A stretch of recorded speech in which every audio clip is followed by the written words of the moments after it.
When an offer is placed on a home, it can sometimes be confusing as to what is part of the deal and what items are not. Fixtures are permanent parts of the home, but the definition can be confused and misinterpreted. Today's post, I hope to give clarity to the definition and help sellers and buyers determine what's actually included as part of the home.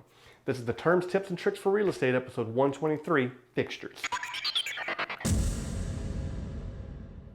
When someone puts an offer on a home, they're expecting it to include certain items. Anything that is permanently attached to the home is considered a fixture.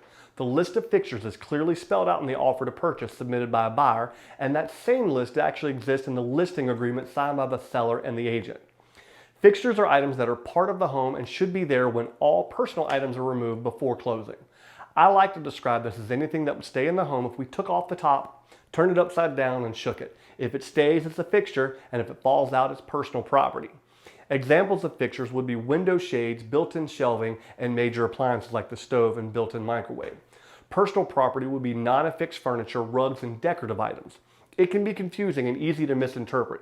Televisions, for example, are considered personal property, but the mounting bracket is actually considered a fixture.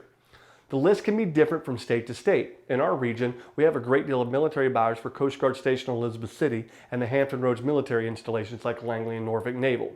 Transferring in from state to state may cause additional confusion.